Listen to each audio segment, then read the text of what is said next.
The Strongest Hero Who Loses to a Slime by Shigeru Itsuki. Part 7. I from the Wild Vegetable Shop. The group arrived in San Maria. The four of them went to the inn and took individual rooms. Torora announced, "I'm going to sleep again," and locked herself in her room. Zeke said, "I'm going for a short walk," and left. Ulysses said, "I'd like to do some research on magic," and went into her room. Sangha also left the inn, saying, "I guess I'll go for a walk." He took off his equipment and dressed like an ordinary person. It seemed that the martial arts tournament would be held in a week. Sangha's stroll took him from the inn on the first street to the third street. The second street seemed to be a night street. Most of the stores were closed, and there were only passerbys. He came to a square. Sangha looked around at the stalls. There were all kinds of magic tools for sale. He bought a few things that would help him pass the time. Sangha returned to the center of the square and began to fiddle with the magic tools. A magic device. Once you turn it, it would keep spinning. A picture book. Various images popped out. It's like a pop-up book. A magic notebook and pen. Whatever he wrote with the pen disappeared when he traced them with a small white crystal attached to the pen. It was like a whiteboard. Magic chalk. It seemed to be able to write letters anywhere. He tried writing on the ground. The letters were a greenish fluorescent color. After about 5 minutes, the letters disappeared. Was this just for fun? For a while, Sangha was enjoying scribbling with the magic chalk. "Oh, brother, where have you been? Grandma was complaining." Plop! Sangha felt something soft on his crouched back. It seemed that the girl decided to ride on him. I think you have the wrong person." Sangha turned around. There was a girl with black hair, maybe 16 years old, wearing a pigtail. "Oh, you're right. I'm sorry. From behind you looked so familiar. I unintentionally jumped on you like I would my brother. Let me get off." Oh, don't worry about it. The girl descended from Sangha's back. "My name's Ai. And you are?" I'm Sangha. Normally I stand out because I wear red armor. Now that I'm dressed like this, it's not unthinkable that people would mistake me for someone else. Brother is very kind. Oh, that's right. If you're hungry, how about you come to our shop? It's located in an alley on the east side of Sankum. From the looks of it, you were playing with magical tools, right? Yeah, I was a little bored. Yes, I think I'll go to your place. It's just about noon. Thanks a lot.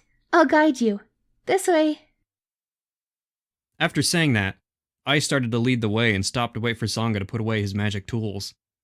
It was a simple restaurant over in the shade. It was called the Wild Vegetable Shop. It was a bit deserted. "Grandma, I've brought a customer." "Right then.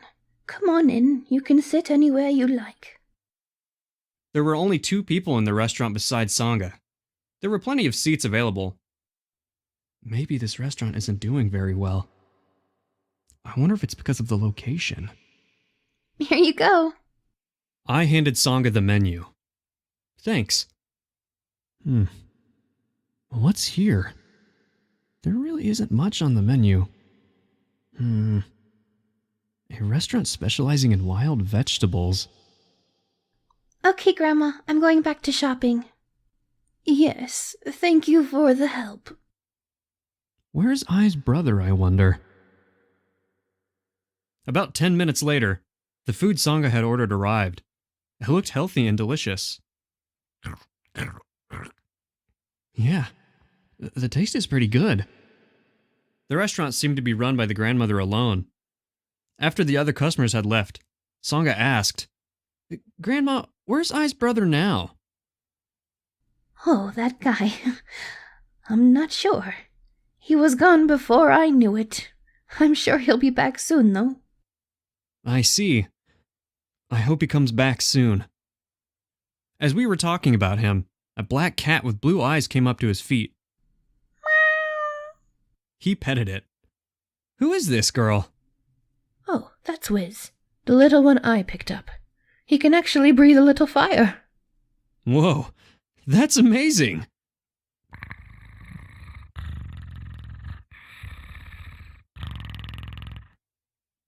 Time passed like this. I came back with the wild vegetables in her hand. So you're a traveler, brother? Where are you from? I'm from Sonmas. Before that, I was in Tromer. Oh, Sanmas. Isn't Tromer near the 6 o'clock witch's forest? Yeah, it is. A witch? Oh, I'd like to meet her. I'm going to see the 9 o'clock witch next. Would you like to join me? Thank you very much. But I have to take care of the shop. When my brother comes back, then maybe I'll be able to go. What's your brother's name? His name is Suke. Suke Nakahara. I'll remember it. If I find him, I'll give him a message for you. That Grandma and your sister said to come back soon. Thank you very much. Please do.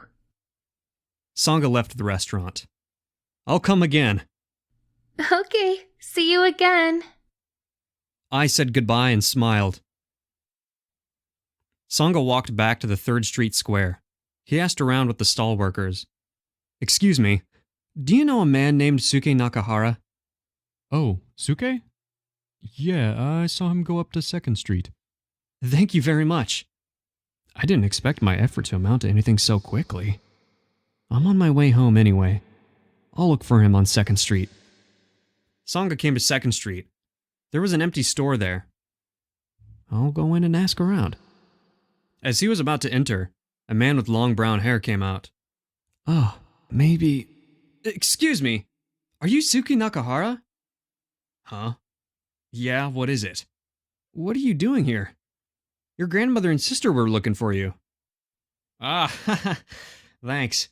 Well, actually, since I didn't have enough to pay my tab, they told me they could put me to work washing dishes and doing other chores. It took me all night to get out. Do you like the nightlife? Yeah, I want to be a real lady killer. That's what I'm working towards. He might need saving. But don't worry your family too much, okay? I don't want to be the one to tell them. Yeah, I know. Does he really understand? Sangha wondered. Well, I'm going home now. See ya. Okay, see you later, Suke. It was already evening. Sangha went back to the inn. This time, the 4 of them went together to the restaurant on 1st Street. So, since this girl I wants to see the witch, can we take her with us when we go to get the stone fragment of Spinherialdite? I think that would be fine. Ulysses answered. The others didn't seem to have any objections. We'll take her with us then. That settles it. Let's eat. The 4 of them finished their meal in good company. They heard that registration for the martial arts tournament started 3 days in advance, according to what Zeke had said. There were still 6 days left. There was still enough time to collect the stone fragment in the witch's forest, so they would go to the witch's forest the next day. First thing in the morning the next day, Sangha went to the wild vegetable shop to get Ai. And so you can come too. Let's go to the witch's forest together. Yes! Please wait a moment, I'll get ready. Ai came out with Wiz on her shoulder. Are you taking the black cat with you?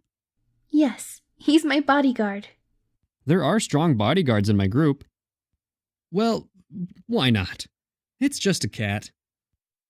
The party gathered in front of the inn on 1st Street. Sangha, Ulysses, Zeke, Torora, and I. The 5 of them set off for the witch's forest.